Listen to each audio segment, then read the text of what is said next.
How you doing, Trench? I'm back.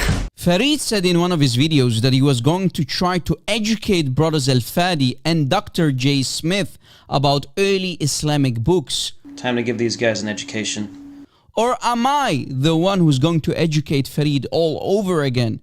I've been educating this ignoramus for the last couple of days about the aorta and poisoning of Muhammad in 3 different videos, 2 short ones and a long live stream.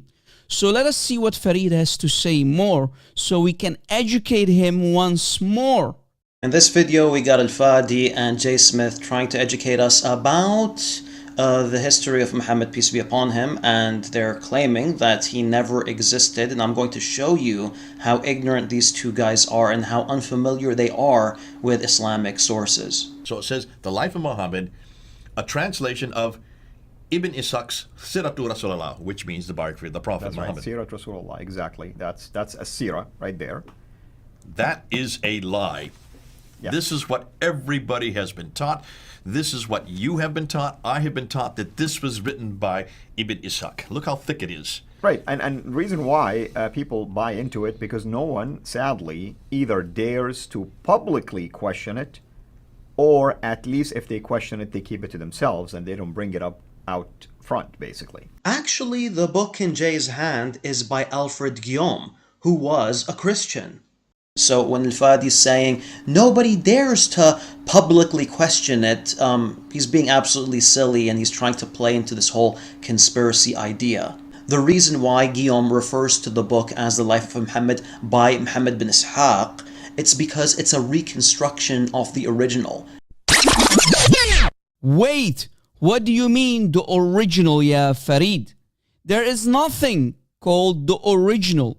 Why? Because Sirat Rasulullah by Ibn Ishaq that Dr. J. Smith holds in his hands was compiled by a German linguist called Heinrich Ferdinand Wüstenfeld.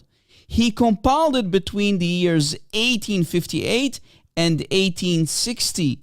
Later on, it was translated by Alfred Guillaume and others as well. Conclusion: the man whom Muslims are dependent on to know who their false prophet is and what he exactly did in his life is not Ibn Ishaq, but an old German linguist who wrote Muhammad's life story around 160 years ago, which is 1,000 years too late.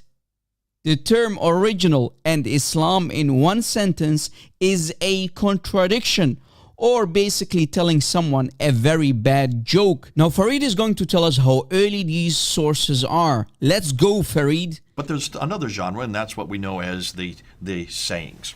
The sayings of the Prophet Muhammad, that is the Hadith. The first to write them down in a categorized form, to compile them, is Al-Bukhari.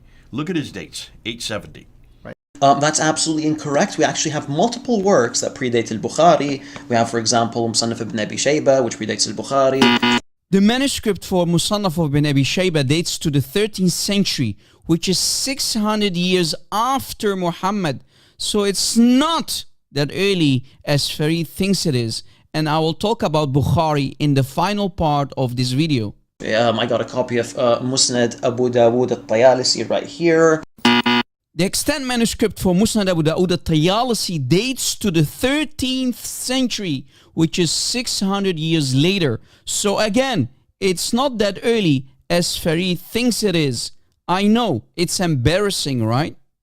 I got a copy of Musnad Ahmad right here. The manuscript for Musnad Ahmad ibn Hanbal also dates to the 13th century, which is 600 years after Muhammad. Again, it's not that early as Farid thinks it is. I got a copy of Muwatta Malik right here. The extant manuscript for Muwatta Malik dates to the 9th century, which is 200 years after Muhammad. All these books predate al-Bukhari by quite a bit. And the earliest of these books is Sahifat Hammam. That is a baseless claim, ya Farid, because the manuscript for Sahifat Hammam dates to the 12th century, which is 500 years after Muhammad. So Muwatta's Malik's manuscript is earlier than that of Sahifat Hammam. So you're wrong on that one, Farid. Farid is correct that all of these books are older than Bukhari, but they are not that old. But what he doesn't realize is the fact that he just demonstrated that Muslims have lied to us about the true dates for their sources. The extant manuscript for Bukhari dates to the 14th to the 15th century. Some Muslims even question if it's actually written by Imam Bukhari himself. Muslim tradition tells us that 4 people learned the hadiths of Bukhari and even disagreed with one another on things like authenticity. 3 of the 4 even lost all of it, and only one collection survived, namely that of Muhammad al-Farabri. And of course, there are problems with al-Farabri's work as well.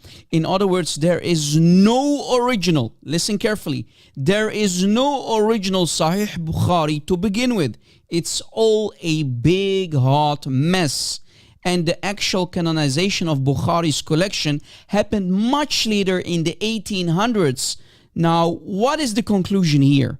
All Muslim scholars believe that the stories surrounding Muhammad's life and his sunnah, i.e. the teaching and tradition of Muhammad, were reported by Sahaba or Tabi'un, which are the students of the Sahaba, meaning the 1st and 2nd century of Muslims, whom they call as Salaf. Yet, now we found out that they were all written by others over 200 to even 600 years later, and simply redacted it back to the 7th century, 8th century, and 9th century.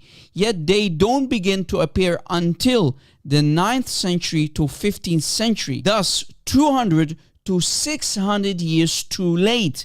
This suggests that they were all written by other people hundreds of years later. So what does that tell you about the Islamic sources and the extant manuscript for these sources? It's all a scam in the end, my beloved audience. You can't make this up. Without lies, Islam dies. Stay away from Islam.